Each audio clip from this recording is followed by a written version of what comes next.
अस्सलाम वालेकुम dear students, welcome again. तो भाई जेई के दो शिफ्ट हो गए हैं, पहले उसकी बात करेंगे। दोनों शिफ्ट्स को जब देखा तो फिजिक्स का पेपर इजी से मॉडरेट आया। अब सर इससे क्या फायदा होगा? इससे ये फायदा होगा कि नीट 2025 ये पेपर आप एक्सपेक्ट करोगे इजी। आप ये एक्सपेक्ट करोगे भाई इजी। सर इजी का मतलब 30 क्वेश्चन, कम से कम 30 क्वेश्चन ऐसे पूछे जाएंगे जो सीधा फार्मूला बेस्ड। आपको फार्मूला याद है भाई, आपने वैल्यूज पुट किए तो आपका आंसर आ गया। ठीक है। अब 5 क्वेश्चन ऐसे पूछे जाएंगे जो कि डायरेक्ट थ्योरी होंगे भाई। अगर आपको थ्योरी पे अच्छा उबूर है तो आप ये 5 के 5 कर सकते हो। अब सर और 5 क्वेश्चन किस बेस्ड आ सकते हैं? 5 क्वेश्चन भी न्यूमेरिकल ही आएंगे, वो तो मैं मानता हूं, लेकिन यहां 2-3 चैप्टर्स मिला के एक सवाल वो बनाएंगे। तो ये आपका कम से कम 3 से 5 लाइन सॉल्यूशन में सॉल्व हो जाएगा। अब जिसने ऑनेस्ट तैयारी की है वो ये 5 भी करेगा, और जो फिर बचे 5 क्वेश्चन, सर ये आ सकते हैं स्टेटमेंट, मैच द फॉलोइंग, ऐसे करके मैच द कॉलम, इस टाइप का आ सकता है। अब देखो भाई, अगर आप पेपर देखते हो, सबसे पहले ये 5 क्वेश्चन आए जो कि 3 से 5 लाइन सॉल्यूशन में कवर होता है, तो आपको डिसअपॉइंट नहीं होना है। आपको देखना, चलो भाई ठीक है ये मुश्किल है, थोड़ा और चलते, थोड़ा और चलते। भाई जब ये 5 क्वेश्चन आपके क्रॉस हो गए तो उसके बाद भी आपके 40 क्वेश्चंस ऐसे बचते हैं। अगर आपने ऑनेस्टली तैयारी की है, ईमानदारी से तैयारी की है, तो भाई ये आपके 160 मार्क्स हो जाते हैं, और आपका सिलेक्शन का फैसला यही करते हैं। और ये तो हम ऐसा भी कह सकते हैं कि भाई जब ये 40 आपके हो जाते हैं ना, फिर ये 5 क्वेश्चन जो वो बीच में पूछते हैं, इसमें भी फिर आप 2-3 तो कर ही देते हो। ये सच बात है कि इससे इतना कॉन्फिडेंस बढ़ गया होता है कि फिर उसमें से भी सवाल बनने लगते हैं। और जो भी हमने पढ़ाया है आपको, जब नीट का पेपर आएगा, फिर मुलाकात होगी, लाइव डिस्कशन में मुलाकात होगी, तब हम एक एक चीज आपको आपकी नोटबुक से ही दिखाएंगे भाई, बस वैल्यूज जो है वो बदले होंगे। तो इसी सिलसिले में हमने एक सीरीज लाई है आपके लिए, hope NEET revision series. Sir ये क्या है? आपने पूरी तैयारी कर ली, मैं मानता हूं, अब आपको एक रिवीजन की जरूरत है। रिवीजन में जहां आपको कॉन्सेप्ट्स, फार्मूला फिर से रिवाइज कराए जाएंगे, और उनके बेस्ड जो कि एक्सपेक्टेड क्वेश्चन नीट पूछ सकता है, वो हमने चूज किए हैं प्रीवियस 2-3-4 इयर्स पेपर देख के कि किस प्रकार का पेपर आ सकता है। तो उसी फॉर्मेट के चलते हमने ये सीरीज बनाई है जो कि वन शॉट में सारी कवर की जाएगी। ठीक है। तो पहला चैप्टर हमारा होने जा रहा है मैथमेटिकल टूल्स एंड वेक्टर्स। ठीक, ओके। सबसे पहले sum of infinite GP series. Sir ये कौन सी सीरीज होती है? सर ये बिल्कुल आसान सी सीरीज होती है। आपने एक नंबर ले लिया ए, इसको एक फिक्स रेशो से मल्टीपल किया, मान लो आर, तो ये बना ए आर। इसको और फिक्स रेशो से मल्टीपल किया तो ए आर स्क्वायर, इसको और एक फिक्स रेशो से मल्टीपल किया तो ए आर क्यूब, ऐसे करके। सर अब हमारे लिए जो ये आर होगा, ये आर लेस देन 1 होगा। आर ग्रेटर देन 1 भी हो सकता है, लेकिन हमारे लिए आर लेस देन 1 ही होगा। तो सर अगर ऐसी सीरीज का सम ले लूं, अगर ऐसी सीरीज मतलब a plus A R square plus A R cube plus so on and so forth, ये किसके बराबर होता है? Sir first term divided by 1 minus R. ये आर होता है कॉमन रेशियो। सर कैसे लिखते हैं इसको? आर को लिखा जाता है सेकंड टर्म क्या भाई, a r divide by first term क्या है, ये ऐसे आता है, second term divide by first term, या third term divide by second term, ये आपका कॉमन रेशियो आता है। Let me give you an example. मान लेते हैं कि हमारे पास ऐसी सीरीज है 1, इसको 1/2 से मल्टीपल करो तो 1/2, इसको 1/2 से और मल्टीपल करो 1/4, और ऐसे 1/8, और ऐसे 1/60, ऐसे करके इंफिनिटी तक। अगर ऐसी सीरीज का सम चाहिए तो किसके बराबर? सर फर्स्ट टर्म है 1 divided by 1 minus common ratio क्या भाई, 1/2, तो ये बन जाएगा 2। तो ये सारी सीरीज का अगर आप समेशन लेते हो तो ये 2 के बराबर आएगा। ठीक है ना। अब यहां पे देखो, अगर कॉमन रेशियो देखो sir 1/2, okay, divide by first term क्या है 1, तो ये हमारा कॉमन रेशियो है। तो नीट फिजिक्स में आप हर जगह यही देखोगे, जो कॉमन रेशियो है वो 1 से कम होगा, और अगर सीरीज इंफिनिटी तक हुई तो इसका सम होता है a divided by 1 minus R. अब इसी के चलते हम यहां सवाल देखते हैं, find C net across A and B. ऐसे हमारे कैपेसिटर जुड़े हैं, ए और बी के अक्रॉस आपको चाहिए टोटल कैपेसिटेंस। सर कैसे करें? सर बिल्कुल आसान है। देखो भाई ये सी, सर ठीक है ये सी हुआ, नो प्रॉब्लम। अब देख भाई ये दो कैपेसिटर सीरीज में जुड़े हैं, जब सीरीज में जुड़े हैं तो कैपेसिटेंस क्या हो जाती है, कम। अब ये है सी और सी, ये बन जाएगा c/2। अब देख ये 1 2 3 4, ये 4 कैपेसिटर सीरीज में, तो क्या बनेगा c/4। इसके बाद 8 जोड़ दोगे, इसने 8 जोड़ दिया तो क्या बनेगा c/8। अब देखो यही सारा कुछ चल रहा है इंफिनिटी तक। अगर आपको ए और बी के अक्रॉस चाहिए, अब ये सारे कैपेसिटर कैसे जुड़े यार, पैरेलल में जुड़े हैं। तो अगर मेरे को सी अक्रॉस ए बी चाहिए तो सारे कैपेसिटर्स का लेना होगा समेशन, क्योंकि ये सारे जुड़े हैं पैरेलल में। तो लिखेंगे ऐसे C plus C/2 plus C/4 plus C/8 ऐसे करके सो ऑन एंड सो फोर्थ। अब सर हमें पता ये जीपी है, क्यों? Second term C divided by 2 divide by C करोगे तो 1/2। सर ये तो जीपी है। सर इन्फिनाइट जीपी है, R लेस देन 1 है, तो समेशन होता है फर्स्ट टर्म है C divided by 1 minus R, 1 minus R क्या भाई 1/2, तो ये बनेगा सीधा 2C। That's it. तो 2C इसका आंसर, तो 2C इसका आंसर है इन्फिनिटी तक ये सीरीज। तो हमने जीपी का यूज किया और ऐसे सवाल को सॉल्व किया, इसमें हमने कैपेसिटेंस मिला दिया और ये मैथमेटिकल टूल का ये छोटा सा कॉन्सेप्ट। अब देख, और एक इलेक्ट्रोस्टैटिक्स का और एक सवाल, find net potential due to charges at origin. यहां ऑरिजिन है 0,0, हमारा एक चार्ज क्यू रखा है 1,0 पे, माइनस क्यू 2,0 पे, प्लस क्यू 4,0 पे, इन ए सिमिलर वे फिर माइनस क्यू रखा होगा 8,0 पे। अब यहां पे मेरे को बताओ पोटेंशियल क्या होगा। सर पोटेंशियल का फार्मूला क्या होता है एक चार्ज द्वारा? सर वो होता है के क्यू बाय आर। ठीक सर, अब पोटेंशियल स्केलर क्वांटिटी है तो ये डायरेक्ट ऐड हो जाएगा। अब देख, इस चार्ज द्वारा इधर पोटेंशियल क्या होगा? सर वो होगा के क्यू अपॉन ये कितनी दूरी पे? सर 1। अब देख, ये वाला चार्ज ये होगा माइनस के क्यू अपॉन ये कितनी दूरी पे? सर यहां ये दूरी चाहिए ना इस चार्ज का, यहां पे पोटेंशियल, तो ये सारी दूरी है कितनी भाई 2। उसके बाद प्लस वाला चार्ज आ गया, प्लस के क्यू अपॉन 4। देख भाई फिर से जीपी सीरीज बनी, तो मैं ऐसे लिख सकता हूं, सर ये के क्यू बाहर आएगा, अंदर बचेगा 1 minus 1/2 plus 1/4 so on and so fourth. Sir अब यहां कॉमन रेशियो क्या है? सर कॉमन रेशियो आपने बोला सेकंड टर्म है -1/2 डिवाइड बाय फर्स्ट टर्म है 1, तो -1/2। अब देख समेशन, सर समेशन होता है, देख के क्यू को अपनी जगह रख, first term is 1 minus 1 divided by 1 minus R कितना भाई 1/2। सर ये बनेगा के क्यू 2 ऊपर चला जाएगा, 2 + 1 हो गया 3।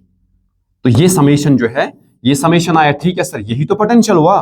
पोटेंशियल एट ऑरिजिन किसके बराबर आया? 2KQ/3। This is the answer. So this is how you have to use the GP series. ठीक है, अब इसके बेस्ड आप सवाल बहुत सारे कर सकते हो, मैंने 2 आपको दिखा दिए। ग्रेविटेशन में ऐसे सवाल बनते हैं, जगह जगह सवाल बनते हैं। So you have to approach it this way. अब देखो भाई, लॉगरिथम बचपन से पढ़ते आए हो। सर लॉग 2 प्रकार का होता है, नेचुरल लॉग और common log. Sir natural log क्या होता है? सर नेचुरल लॉग वो वाला लॉग होता है जिसकी बेस होती है ई, आइलर्स कांस्टेंट। जिस भी लॉग की बेस हो ई उसे कहते हैं नेचुरल लॉग। सर ई की वैल्यू क्या होती है? सर ये अप्रोक्सीमेटली 2.7 होती है। ऐसे भी बताया जाता है ई की वैल्यू 2 से ज्यादा और 3 से कम। अगर लॉग के अंदर बेस है ई तो इसे कहा जाता है नेचुरल लॉग। अब अगर बेस ई छोड़कर कुछ भी हो, 2, 3, 4, 5, 10, तो उसे कहते हैं हम कॉमन लॉग। ओके, अब देखो, अगर मुझे ऐसे चाहिए log of X to the base E, X का लॉग चाहिए मुझे टू द बेस ई। अगर मैं चाहता हूं मैं इसको कन्वर्ट करूं log of X to the base 10, तो 2.303 का मल्टीपल करना है। ठीक है, और इंपॉर्टेंट आइडेंटिटी आपको याद रखनी है, अगर लॉग ऑफ ई, अगर आपको लॉग ऑफ 1 चाहिए टू द बेस ई, ये होता है 0। सर ये क्यों 0 होता है? असल में लॉग का मतलब होता है कि इस बेस को क्या रेज़ टू पावर करूं ताकि ये 1 के बराबर आए। इस ई को क्या रेज़ टू पावर करूं, ये किसके बराबर आए? 1 के। भाई ई को 0 पावर करना होगा तब जाके बनेगा ना यार 1। Are you getting it? अब मैं ऐसा बोलूं लॉग ऑफ 1 10, इसका मतलब क्या हुआ भाई? 10 को क्या रेज़ टू पावर रखूं सो दैट वो 1 बन जाए। भाई एनीथिंग रेज़ पावर 0 इज 1, ऐसे करना होता है। So this is not just valid for log of 1 to the base E is equal to 0, this is for any base. कोई भी बेस हो, यहां 1 रख दिया तो ये भाई क्या आएगा? ये आएगा 0।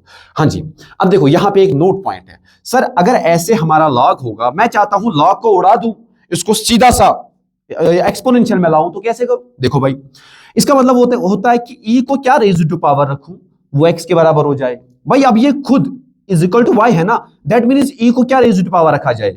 ई को रेज़ टू पावर रखो जो इज इक्वल टू के इस साइड है, इज इक्वल टू जो आपको लॉग चाहिए, E raise power Y is equal to X, ऐसे लिखा जाता है। सर हम जनरली ऐसे कह सकते हैं, सर अगर हमारे पास होगा लॉग ऑफ एक्स, यहां पे होगा Y is equal to Z, इसको हम ऐसे लिख सकते हैं। यहां देखो बेस क्या है? सर बेस है एक्स, है ना, इज इक्वल टू के इस साइड क्या है? जेड, तो यही बराबर होगा जिसका आपको लॉग चाहिए। ऐसे this is how you have to remember it. बहुत जगह केमिकल काइनेटिक्स में काम आता है, न्यूक्लियस में आपको ये काम आता है ना, तो ये चीज का आपको ख्याल रहना। अब देखो भाई, यहां कुछ फार्मूला, अगर 2 नंबर्स का मल्टीपल करोगे लॉग के अंदर तो होता है log x plus log y। ऐसे ही x बाई वाई होता है x माइनस वाई, ऐसे ही log x rays power n क्या होता है? n सामने आएगा। तो ये कुछ फार्मूला आपको याद रखने हैं जो हमें चाहिए। अब देखो इसी के चलते एक सवाल चूज किया हमने, object is moving such that its acceleration a is equal to K by T. तो एक ऑब्जेक्ट ऐसे चल रहा है, उसका एक्सेलरेशन है k by t, okay sir, where k is 1, k की वैल्यू 1 है।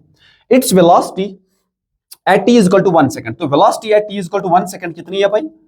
वो है 5 मीटर प्रति second. Find the time when its velocity becomes 6 metre per second. तो आपको टाइम बताना है जब इसकी वेलोसिटी क्या हो जाएगी? 6 मीटर पर सेकंड। सर क्या करें? अपने को मालूम है सर एक्सेलरेशन होता है dv अपॉन dt, ओके, तो यही है k बाई टी, k की वैल्यू है 1। अब देख यहां वेरिएबल उसको सेपरेट करना है, यहां t तो dt इधर जाएगा, तो dv is equal to dt upon, ऐसे इंटीग्रेट करो। सर हमें पता है ये कौन सा फंक्शन है, dt ओवर t, याद करो dt dx ओवर x क्या होता है? log of x। तो यहां मैं बोल सकता हूं सर ये बन जाएगा, ये मान लो v1 से v2, t1 से t2। अब देखो ये बनेगा v2 माइनस v1। अब देख फाइनल वेलोसिटी है क्या 6, इनिशियल वेलोसिटी है क्या 5, is equal to integration of 1 over t बन जाएगा log of t to the base e। अब देख इनिशियल टाइम कितना था? इनिशियल टाइम था भाई 1 सेकंड, फाइनल टाइम नहीं पता, तो हम ऐसे लिख सकते 6 में से 5 गया तो 1 is equal to log of t minus log of ये बनेगा 1। अब देख अभी अभी बोल रहा था log of 1 to the base e, भाई ये 0 तो ये उड़ गया, तो that means log of e raise power log of e log of t to the base e is equal to 1। तो ये कैसे लिखते हैं हम भाई? ये e को पावर कर देंगे, जो इज इक्वल टू के इस साइड होगा ये आएगा t के बराबर। अब हमें पता है सर जो e की वैल्यू होती है वो 2.7 समथिंग होती है, तो 2.7 सेकंड्स इज द आंसर। देखो भाई 2.7 seconds is the correct answer. तो आगे चलते हैं, ऐसे आपको ख्याल रखना है कि मास्टर साहब ने कैसे किया वैसे आपको अप्रोच करना है। अब देखो भाई ट्रिग्नोमेट्रिक जो टेबल है वो आपको याद रहना चाहिए। अब आपको फार्मूला याद नहीं रखना है क्योंकि मास्टर साहब एक ऐसा तरीका लेके आए हैं जैसे आप यूं कर सकते हो उसको। सर कैसे? देखो पहले तो 90 तक टेबल लिखना, ये तो सत्य है, ये तो खुद लिखना पड़ेगा भाई। देखो साइन 0 क्या होता है? 0। साइन 30 होता है 1/2, और 45 होता है 1/√2, और साइन 60 क्या होता है? √3/2, साइन 90 होता है 1। अब देखिए ना सिमिलर वे cos थीटा क्या लिखा जाएगा? cos 0 is equal to 1, cos 30 is equal to √3/2, okay sir. Sir cos 45 1/√2, और cos ऑफ 60 होता है 1/2, और cos ऑफ 90 होता है 0, ठीक है ना। अब ऐसे ही tan भी लिख सकते हो, ये बनेगा tan 0 0, tan 30 1/√3, ये बन जाएगा 1, और ये बन जाएगा √3, और ये बन जाएगा इन्फिनिटी नॉट डिफाइंड, है ना। अब देख अब मैंने यहां ले लिए है 120, 130, 150, 118, तो यहां कितने? 1 2 3 4, यहां भी 1 2 3 4। आप इस 90 डिग्री को मिरर मानोगे। क्या मानोगे? अगर इसको मिरर मान लिया तो फिर मिरर इमेज आपको लिखनी होगी, तो वो आपका वैल्यू होगा। सर कैसे? देख भाई अगर 90 के इस साइड गया 60, तो 90 के इस साइड 120 है, तो ये √3/2, तो सर ये भी √3/2, ओके सर, ये तो मजेदार चीज है। अब देख ये 1/√2, तो इसकी इमेज यहां 1/√2, सर ये तो और मजेदार चीज होगी। ये 1/2, ये 1/2, सर वाह मजा आ गया इसको देखकर। ये 0 और ये 0, सर ये तो जादू हो गया। अरे भाई आपको कोई फार्मूला लगाने की जरूरत ही नहीं है, अगर आप ऐसे इसको मिरर मान के चलते हो भाई, मिरर इमेज बना लो, वो आपका आंसर होगा। अब देख ये वाला भी सर ये बनेगा 1/2, इस वाले की इमेज इधर बनेगी 1/√2, ओके सर बिल्कुल। इस वाले की √3/2 इधर बनेगी, बिल्कुल सर बढ़िया सर। अब ये है 1 और ये है 1। In a similar way tan theta ये लिख √3, ये वाली इमेज ये 1 इधर, ये 1/√3 इधर, ओके, और ये 0 इधर। अब यहां पे एक चीज का ख्याल रखना है, क्या sir? Add sugar to coffee, बचपन से हम सुनते आए हैं एड शुगर टू कॉफी। पहले क्वाड्रेंट में सारे पॉजिटिव होते हैं, दूसरे में सिर्फ साइन और इसका उल्टा, है ना, पॉजिटिव होता है, तीसरे में कॉस और इसका उल्टा, और यहां पे सॉरी इस वाले में tan, इस वाले में tan पॉजिटिव होता है एड शुगर टू कॉफी, और इस वाले में कॉस। सर ठीक है। अब हम देखो जब हम 90 से 180 गए तो हम दूसरे क्वाड्रेंट में हैं, सर इसमें कौन कौन पॉजिटिव होगा? सर इसमें अपना जो है, इसमें सिर्फ जो है साइन पॉजिटिव होगा। हम तो ये कॉस का रिफ्लेक्शन देख रहे थे ना भाई, इसका इमेज देख रहे थे हम दूसरे क्वाड्रेंट में, तो यहां पे negative negative negative negative negative negative negative negative, ऐसे ऐसे आपको ट्रिग्नोमेट्रिक टेबल याद होना चाहिए। और आई डोंट थिंक कि इसको याद रखने के लिए आपको किसी फार्मूला की जरूरत है, बस एड शुगर टू कॉफी, ये कॉफी में आप चीनी मिलाओ, वो आपको बताएगा कि कौन सा किसमें पॉजिटिव है और कौन सा किसमें नेगेटिव है, ठीक। शाबाश। अब देखो यहां मास्टर जी इसको क्विकली लिखते हैं कि साइन a प्लस बी, ये क्या फार्मूला होता है, तो आप भी इतने ही फार्मूला याद रखोगे। Sir sine a plus B क्या होता है? Sir sine a cos B, ठीक sir, plus cos a sine B, ठीक सर, अच्छा है। अब यहां पे प्लस, यहां पे प्लस, यहां पे माइनस, यहां पे माइनस। अब देख cos a plus B. Sir जब साइन आता है ना तो साइन और कास साथ चलता है, जब कास आता है तो कास अलग चलते हैं और साइन अलग चलते हैं। सर क्या हुआ? सर वो ये हुआ, कास ए कास बी, साइन ए साइन बी। लेकिन भाई साहब यहां थोड़ा लोचा है, अगर यहां प्लस तो यहां माइनस तो यहां प्लस। अब देखो tan of A plus B क्या होता है? सर ये होता है tan A plus tan B, okay sir, divided by 1 minus tan A tan B. Okay, अब देखो यहां प्लस, जब यहां प्लस यहां माइनस, जब यहां माइनस तो यहां plus. This is how you have to do it. तो यहां माइनस और यहां प्लस, ऐसे करना होगा। अब देखो साइन ऑफ 2 थीटा, जब आप रेंज का फार्मूला पढ़ते हो भाई, बहुत बहुत बहुत इंपॉर्टेंट। सर साइन 2 थीटा क्या होता है? Sir twice sine theta cos of theta. ये बहुत इंपॉर्टेंट फार्मूला, काम का फार्मूला है, आगे देखोगे आप। सर कॉस ऑफ 2 थीटा क्या होता है? सर ये होता है सीधा cos square theta minus sign square theta. ये अब इसी के चलते हम और दो फार्मूला बनाते हैं, किसका यूज करके? सर ये तो कहीं देखा है, ये तो जगह जगह देखा है, sine square theta plus cos square theta is equal to 1। अब देख यहां पे अगर कॉस स्क्वायर थीटा को पुट करूं, कॉस स्क्वायर थीटा को क्या पुट कर सकता हूं? 1 माइनस साइन स्क्वायर थीटा। अब यहां पे 1 माइनस साइन स्क्वायर थीटा करेगा तो ये टोटल बनेगा 1 minus twice sine square theta. तो ये भी बहुत बहुत जबरदस्त तरीके का फार्मूला, बहुत जरूरी है ये। ओके सर, अब तो सर आपने कॉस को चेंज किया, अब इस बारी साइन को चेंज करो। भाई साइन स्क्वायर थीटा किसके बराबर आएगा? 1 माइनस कॉस स्क्वायर थीटा। तो यहां लिखूंगा 1 माइनस कॉस स्क्वायर, जो माइनस कॉस स्क्वायर थीटा आएगा तो कॉस स्क्वायर थीटा बनेगा twice cos square theta. Sir पागल हो गए, समझ में नहीं आया आप क्या बोल रहे हो? अरे भाई थोड़ा सा इसमें वैल्यू पुट करना है तो आपको मिल जाएगा। तो ये दो फार्मूला जो है, ये दो, 1 minus twice sine square theta और twice cos square theta minus 1, ये है कॉस 2 थीटा का इंपॉर्टेंट फार्मूला और आपको चाहिए। अब देखो small angle approximation. Small angle approximation क्या होता है? देख भाई, मान कि मेरा ये ट्रायंगल है, ये है परपेंडिकुलर, ये है बेस और ये है हाइपोटेन्यूस, ये है एंगल थीटा। अगर इस थीटा को बहुत कम कर दिया, बहुत कम कर दिया, बहुत कम कर दिया, बहुत कम कर दिया, तो भाई ये परपेंडिकुलर बिल्कुल बेकार बचेगा, बिल्कुल बेकार।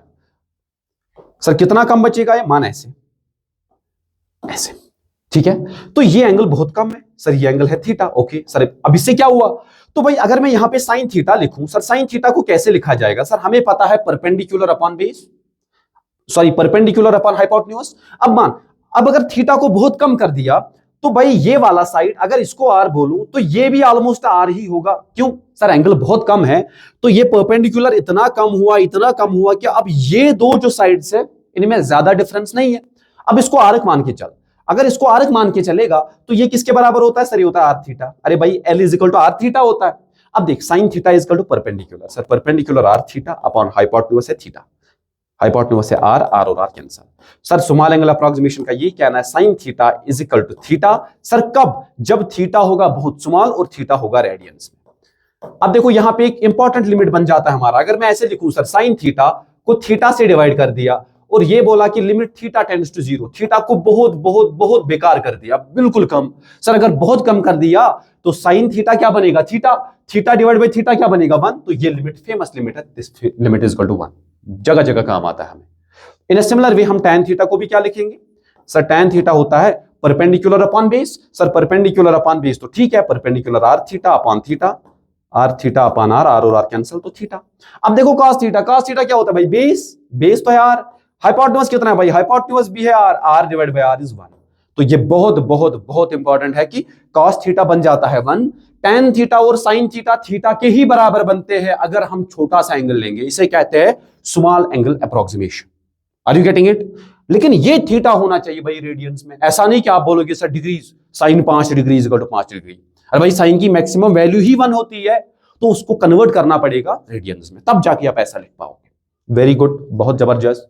अब देख भाई यहां पे मैंने क्या बोल दिया, यहां पे मैंने सवाल दे दिया जो कि आपके AC से है।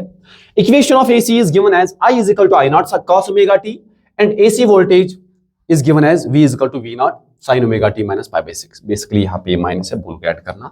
Phase difference between current and voltage, तो आपको अक्सर AC में ऐसा होता है कि वोल्टेज और करंट जो साइनोसाइडली चेंज होते हैं, तो उनके बीच कुछ फेज होता है।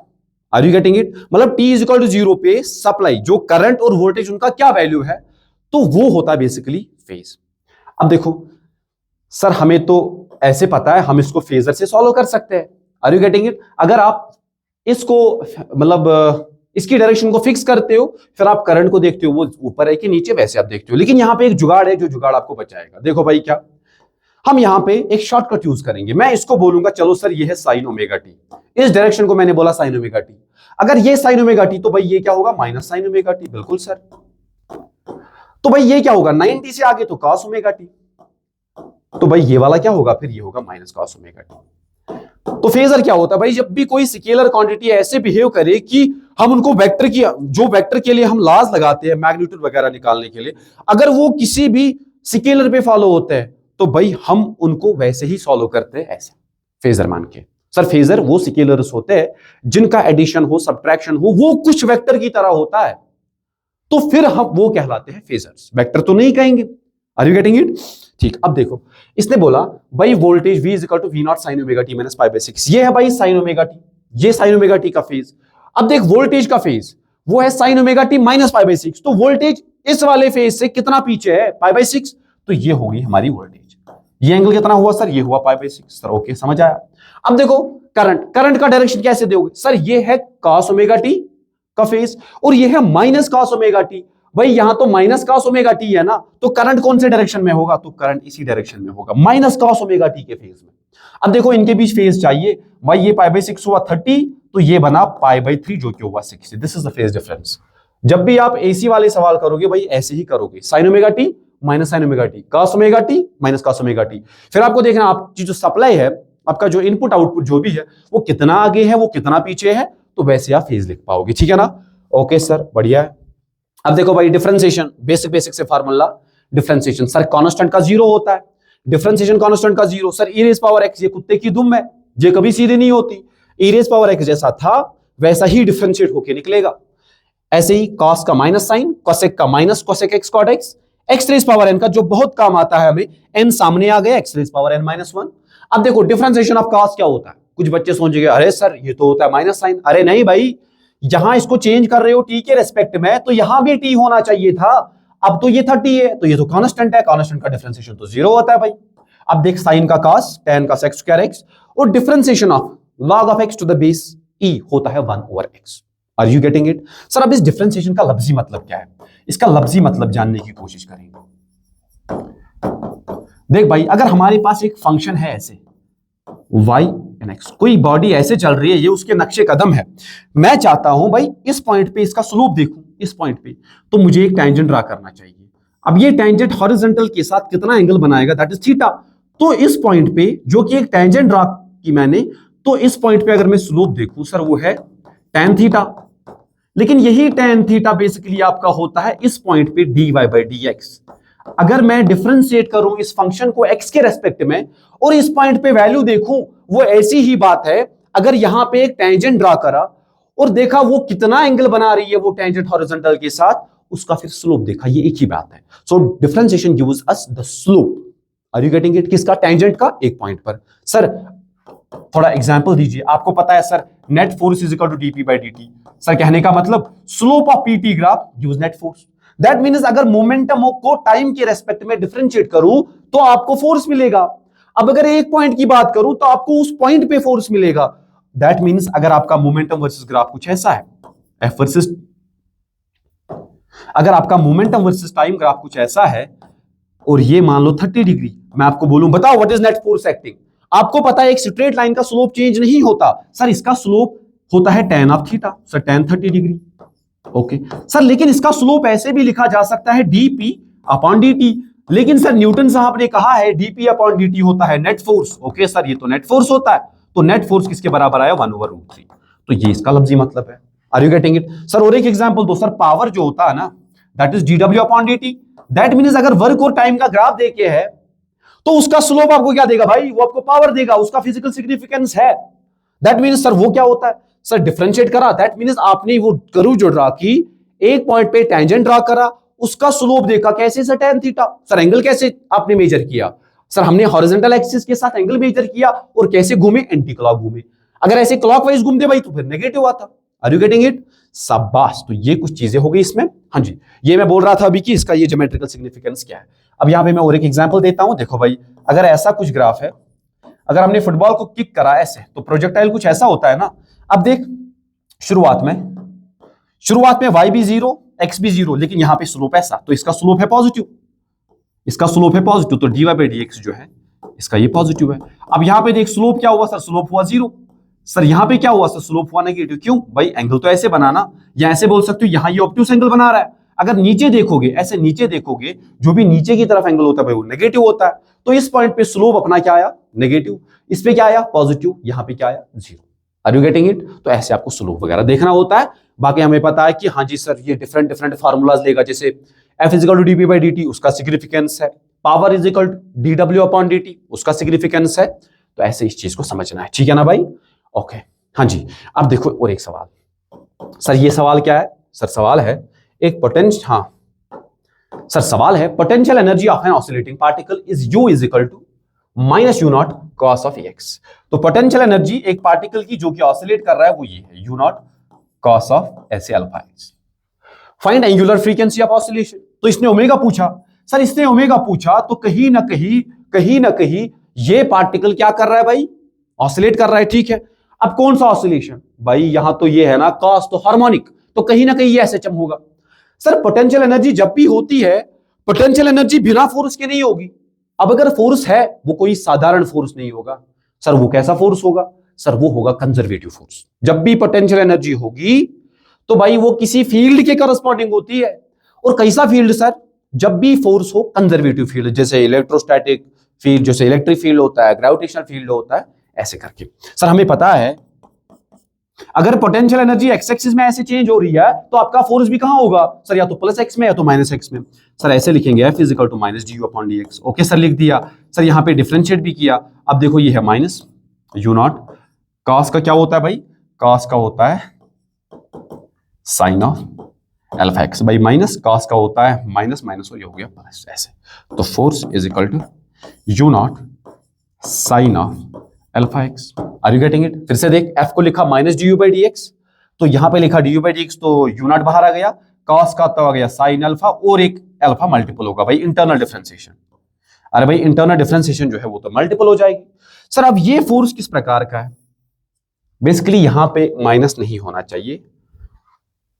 अब यहां पे माइनस है तो कॉस का डिफरेंशिएशन तो ये, हाँ ठीक है गुड। देखो भाई ये तो होता है ना F is equal to minus d u by d x. Okay तो माइनस तो अपनी जगह, ये माइनस और माइनस क्या हो गया, plus.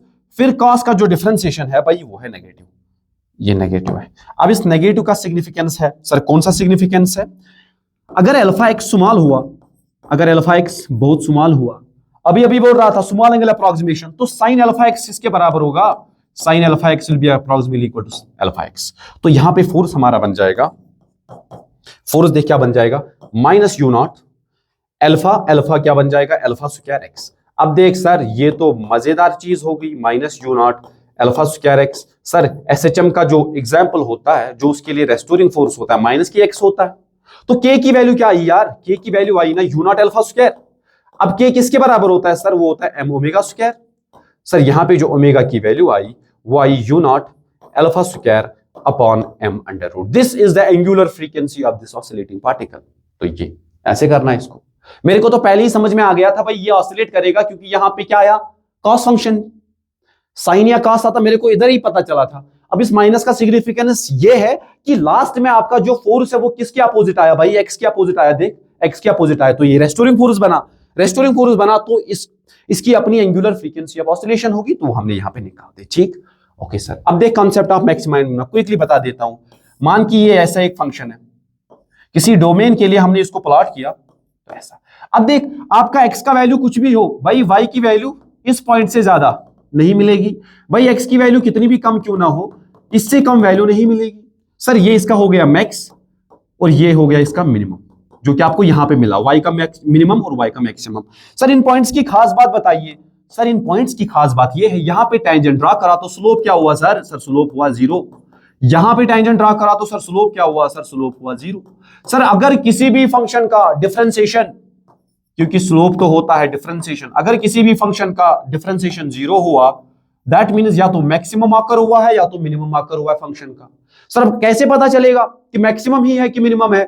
Sir double derivative check. कैसे? देख भाई जब मैक्सिमम आकर हुआ, अब इसके बाद इस फंक्शन का वैल्यू घटने लगेगा, दैट मींस अगर ये घटने लगा तो इसका डबल डिफरेंशिएशन क्या होगा यार, नेगेटिव होगा।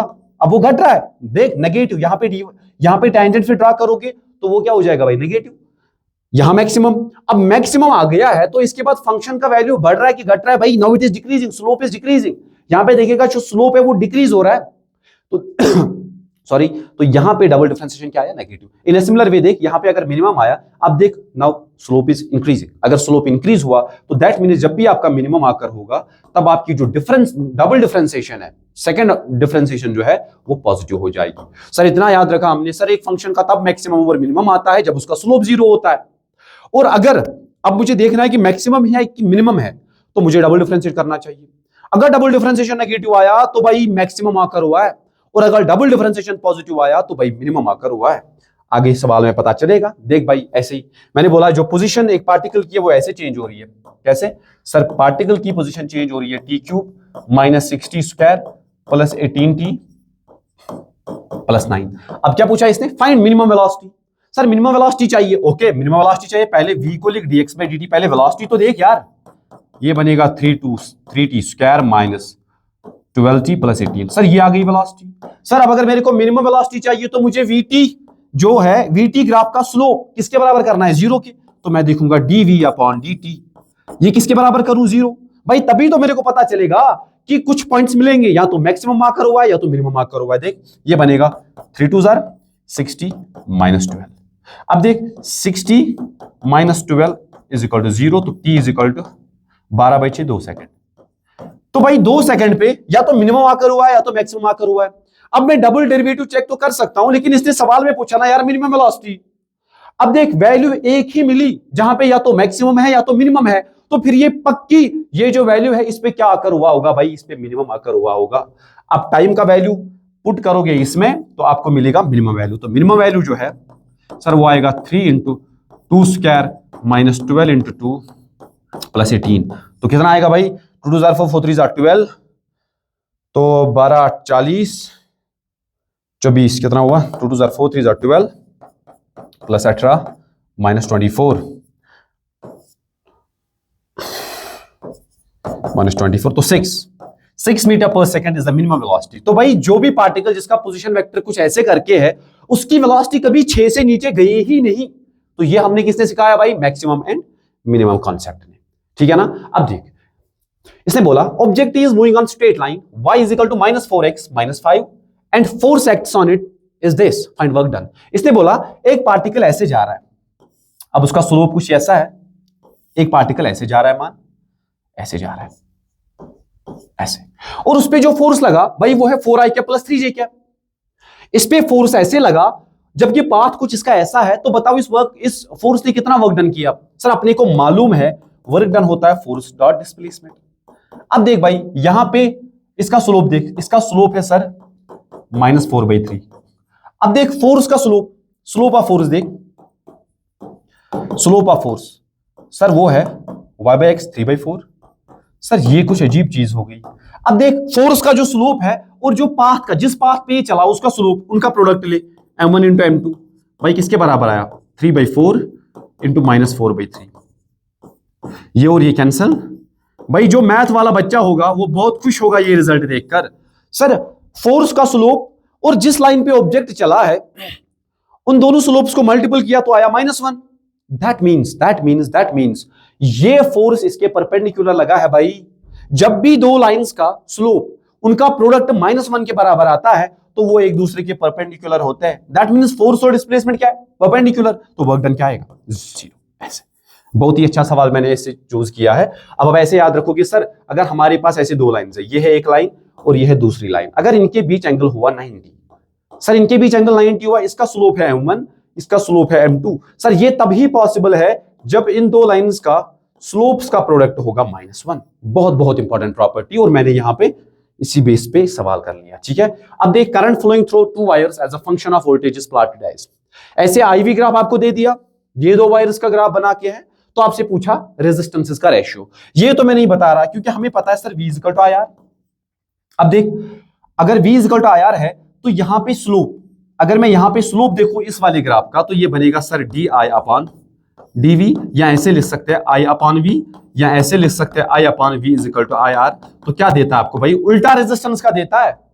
तो यहां पे अगर मैं इसका देखूं tan ऑफ थीटा किसके बराबर बनेगा 1/r।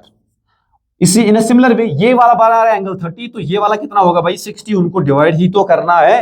अब मैं ये इसलिए लिख पाया क्योंकि स्ट्रेट लाइन का स्लोप क्या होता है कांस्टेंट, वो चेंज नहीं होता, तो मैंने इसलिए लिखा d i upon d v is equal to, ऐसे भी लिख सकते हो करंट अपॉन वोल्टेज, और ओम्स लॉ कहता है वी इज इक्वल टू आया, तो ऐसे मेरा आंसर आएगा। सो ये आप कर सकते हो, ये दिखाने की जरूरत नहीं है। अब देखो important graph, sir straight line graph, sir straight line graph कैसा होता है सर, ऐसा होता है, ऐसा होता है, या ऐसा होता है, बहुत प्रकार के ग्राफ्स होते हैं। सर हमें बताओ जनरल इक्वेशन क्या है। देखो भाई अगर मेरा ग्राफ कुछ ऐसा है, ऐसा ऐसा, इसे कहते हैं इसे कहते हैं इंटरसेप्ट, वाई एक्सिस पे कितना काटेगा उसे कहते हैं इंटरसेप्ट। अब इसका कुछ ना कुछ तो स्लोप होगा, सर स्लोप है इसका m।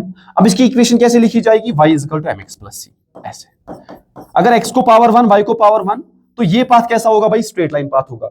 अब इसमें भी दो केसेस है भाई, अगर स्लोप पॉजिटिव हुआ और अगर स्लोप नेगेटिव हुआ। अगर स्लोप पॉजिटिव हुआ तो सर ये ऐसा बनेगा, ये ग्राफ ऐसा बनेगा। अगर स्लोप नेगेटिव हुआ तो ये ऐसा बनेगा। अब अगर ये ओरिजिन से पास हुआ तो इंटरसेप्ट क्या होगा भाई, 0 होगा, तो ये ऐसे पास हो सकता है या ऐसे पास हो सकता है। So this is very simple. अब इसका स्लोप जो x का कोएफिशिएंट होगा वो आपको क्या देगा, स्लोप देगा, लेकिन यहां y फ्री होना चाहिए, y का कोई कोएफिशिएंट नहीं होना चाहिए, ठीक है। अब देख पैराबोला, भाई पैराबोला दो प्रकार के होते हैं, या तो अपवर्ड होता है या तो ऐसे डाउनवर्ड होता है। सर पहले हम वो वाला पैराबोला देखेंगे जो अपवर्ड होगा। इसका जनरल इक्वेशन होता है y is equal to ax square, ऐसे, जिसका वर्टेक्स कहां पे हो, ओरिजिन पे हो। अब देखो भाई अगर ये ऊपर की तरफ इसका मुंह खुला, दैट मींस इसका a जो है वो पॉजिटिव है। अगर x स्क्वायर का कोएफिशिएंट क्या था, पॉजिटिव, तो इसका मुंह कहां खुलेगा, ऊपर की तरफ खुलेगा। तो और ये वो वाले पैराबोला है जिनका वर्टेक्स किधर है, ओरिजिन पे। सर इसकी खास बात क्या है, इसकी खास बात ये है कि इसका स्लोप जो है वो लगातार बढ़ रहा है। देख भाई पहले स्लोप था ही नहीं, फिर बढ़ा, फिर और बढ़ा, फिर और बढ़ा, ऐसे। तो इस वाले ग्राफ जिसका मुंह कहां की तरफ खुले, ऊपर की तरफ, उसका स्लोप जो है वो लगातार बढ़ता है। अब और एक देख, अगर मैं ऐसा बोलूं, हाँ जी, अब अगर मैं ऐसा बोलूं y is equal to root of x, अगर मैंने बोल दिया sir y is equal to root of x, sir ये किस प्रकार का ग्राफ होता है, सर ये वाला होता है इस प्रकार का ग्राफ, ऐसे ऐसे। सर ठीक है, ये तो हो गया। सर अब इस ग्राफ की खास बात क्या है, क्योंकि इसका तो मुंह नीचे की तरफ है, मैंने बोला ना, या तो मुंह ऊपर की तरफ होगा या तो मुंह नीचे की तरफ होगा। अगर मैं ऐसे भी लिखूं y is equal to minus a x square, तो इसका मुंह किधर खुलेगा, इसका मुंह खुलेगा नीचे की तरफ। लेकिन और एक स्पेशल टाइप ऑफ ग्राफ है, that is y is equal to root x. Sir y is equal to root x graph किस प्रकार का होता है, सर इस प्रकार का होता है। इसकी खास बात क्या है, देख पहले स्लोप है, फिर स्लोप डिक्रीजिंग, फिर स्लोप 0। तो y is equal to root x वाला ग्राफ जो है, इसका स्लोप लगातार घट रहा है, फिर 0 होता है। अब y is equal to x square, जो कि y is equal to x square होगा, a को गोली मार, y is directly proportional to x square, तो इसका स्लोप लगातार बढ़ रहा है। तो ये दो ग्राफ आपको याद रहने चाहिए। इसे कभी कभार हम स्माइलिंग फेस कहते हैं, इसे कभी कभार वीपिंग फेस भी कहते हैं, ठीक है। अब देखो भाई इसके बाद इक्वेशन ऑफ सर्कल। सर अगर हमारा एक पार्टिकल ऐसे गोल गोल घूम रहा है, रेडियस r है, ये है पॉइंट x और ये है पॉइंट y, ऐसे, तो ये पॉइंट लगातार चेंज होगा। सर अगर ये पाथ ऐसा है तो इसकी इक्वेशन क्या होगी, सर इसकी इक्वेशन है सीधा x square plus y square is equal to r square. This is the general equation of circle, जिसका सेंटर कहां पे होगा भाई, ओरिजिन पे होगा, ठीक है ना। तो ये r क्या है भाई, ये r इस पॉइंट से इक्विडिस्टेंट होता है, इसी को कहते हैं हम रेडियस। हाँ सर सर्कल ऐसे भी बनते हैं जिसका सेंटर यहां पे नहीं हो, तो वहां x माइनस समथिंग आता है, y माइनस समथिंग आता है, लेकिन हमारे लिए ये जरूरी है वो वाला सर्कल जिसका कहां पे हो ओरिजिन, जिसका ओरिजिन बिल्कुल कहां पे हो, या जिसका ये बोल सकते हैं जिसका सेंटर ओरिजिन पे होता है। तो ये होती है इक्वेशन ऑफ सर्कल। अब ये है इलिप्स, खास काम का तो नहीं है, लेकिन तब भी याद रखो ऐसे।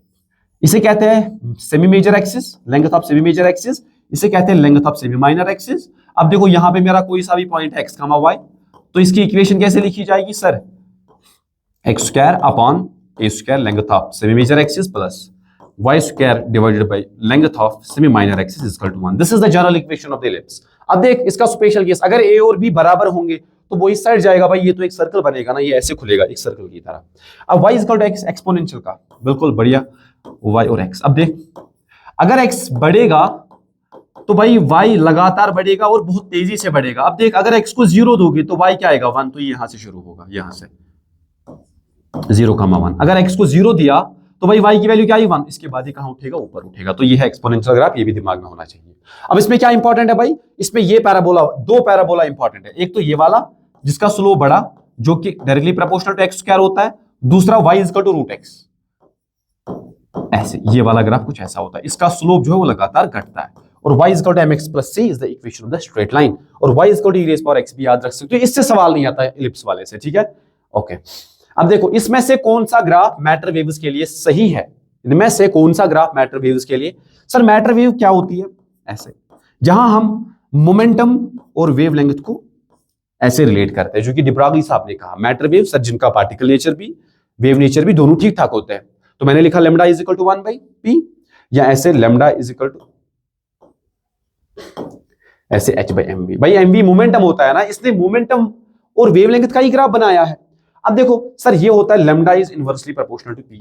देख भाई ये याद कर, y is inversely proportional to x। ये कैसा ग्राफ होता है भाई, रेक्टेंगुलर हाइपरबोला। देख this is y is equal to x graph, this is y is equal to x square. अगर वैल्यू बढ़े this is y is equal to x cube, value बढ़ रहे हैं तो यहां पे एक जगह ये मिलते हैं जो कि इनका 1,1 होता है। देख यहां पे x को 1 y को 1 x को 1 y को 1 x को 1 y को 1 ऐसे ग्राफ्स होते हैं। तो अगर डिग्री बढ़ रही है लगातार तो ग्राफ इधर जाएगा। अब अगर डिग्री घटेगी ऐसे 1 से होके तो ये किसके बराबर, x raise power 1/2। Are you getting it. और नीचे गिरेगा तो y is equal to x raise power 1/3 ऐसे करके। भाई अभी अभी बोल रहा था y is equal to x raise power 1/2 graph ही तो होता है ना, y is directly proportional to root of x ऐसे। Are you getting it. तो ये ग्राफ आपके दिमाग में होने चाहिए। अब देख ये वाला y is inversely proportional to x, इसे क्या कहते हैं, रेक्टेंगुलर हाइपरबोला। भाई रेक्टेंगुलर हाइपरबोला कुछ इस प्रकार का नहीं होता,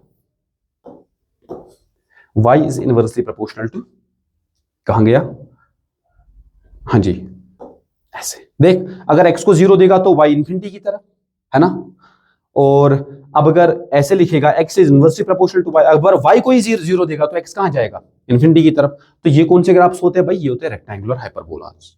तो ये वाला तो सही है, लैम्डा और इसके बीच ये वाला। अब देख ये वाला भी सही है, क्यों भाई, इसने 1/p को प्लॉट किया। अगर इसने 1/p को प्लॉट किया तो इसने माना इसको x और इसको y। सर हमें पता है lambda is equal to h/p। Sir मैं ऐसे लिख सकता हूं लैम्डा इज इक्वल टू, इसने 1/p को क्या मान लिया, x मान लिया ना, तो ये बनेगा hx। अगर ये hx है तो ये ग्राफ कहां से पास होगा भाई, ये बनेगा ना y is equal to mx, तो ये स्ट्रेट लाइन ग्राफ यहां से पास होगा। सो दिस इज अगेन करेक्ट। तो इसके कौन से है, इसके दो हाँ जी,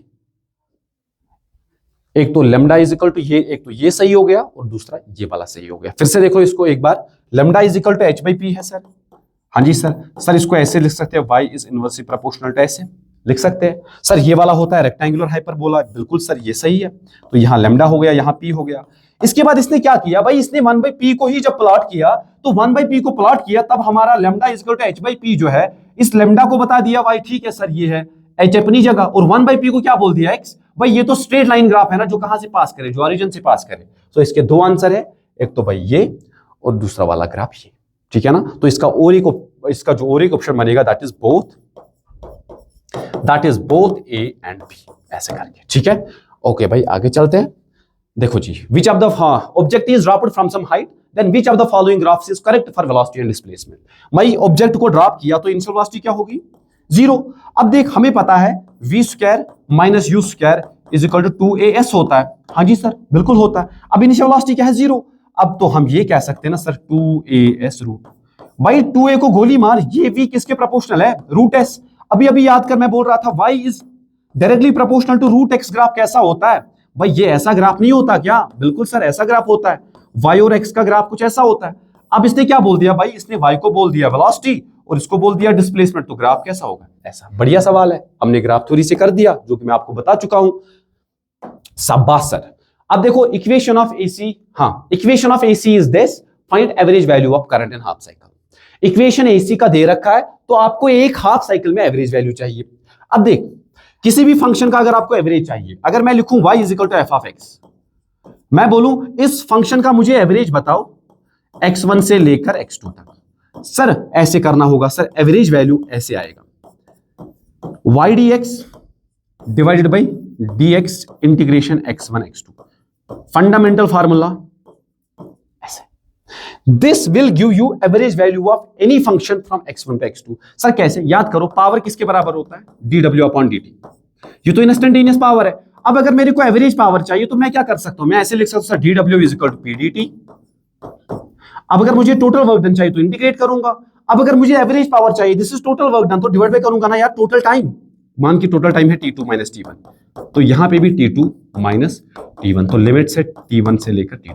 अब देखिए क्या, this is total work done, this is total time, भाई ये एवरेज पावर है। और इस साइड देखिए किसके बराबर है, p dt upon T2 minus T1 से लेकर T2। अब देखिए, यही तो बता रहा था मैं यार, अगर किसी भी फंक्शन का आपको क्या चाहिए, एवरेज वैल्यू, इसका डोमेन क्या है x, तो आप इसको इंटीग्रेट करोगे x के रेस्पेक्ट में और डिवाइड बाय करोगे dx x1 से लेकर x2। अब इसने क्या बोला भाई, इसने बोला करंट है ये, तो एवरेज बताओ। अब एवरेज किसके रेस्पेक्ट में, सर हमें टाइम के रेस्पेक्ट में एवरेज चाहिए, तो मैं इसको ऐसे लिख सकता हूं sir, average value is equal to integration IDT divided by dt। अब लिमिट्स देख, इसने हाफ साइकिल की बात करी ना, एसी का फुल साइकिल कैसा होता है ऐसा। इसने फुल साइकिल इसीलिए नहीं पूछा, इसने फुल साइकिल इसीलिए नहीं पूछा क्योंकि एवरेज तो 0 बनेगा। अब इसने हाफ साइकिल के लिए पूछा, यहां से लेकर यहां तक, तो टाइम क्या बनेगा, 0 से t/2। अरे भाई 0 से t/2 ही बनेगा ना, 0 से t/2, 0 से t/2।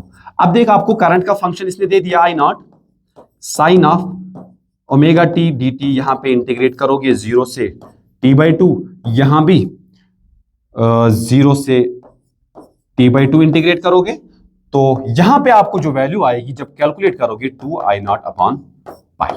ये डायरेक्ट रिजल्ट याद रहे तो इसमें कोई बुराई नहीं है। तो एवरेज वैल्यू कितना आया, 2I0 बाई पाई। हाँ जी सर 2I0 बाई पाई, लेकिन इसने 0 भी दे दिया। सो this is very important here कि इसने 0 भी दे दिया। क्या एसी का फुल साइकिल में एवरेज 0 होता है, बिल्कुल। क्या हाफ साइकिल में 0 होता है, हाफ साइकिल में 0 तो नहीं आया, लेकिन 0 भी आ सकता है। कैसे, देखो 0 कैसे आ सकता है। अगर मेरा अल्टरनेटिंग करंट ऐसे है, ये है I वर्सेस T ग्राफ, तो देख यहां से लेकर यहां तक एवरेज तो 0 नहीं है हाफ साइकिल के लिए, लेकिन ये कितना टाइम है, 0 t/4, ये हो गया t/2, ये हो गया 3t/4, 3t/2,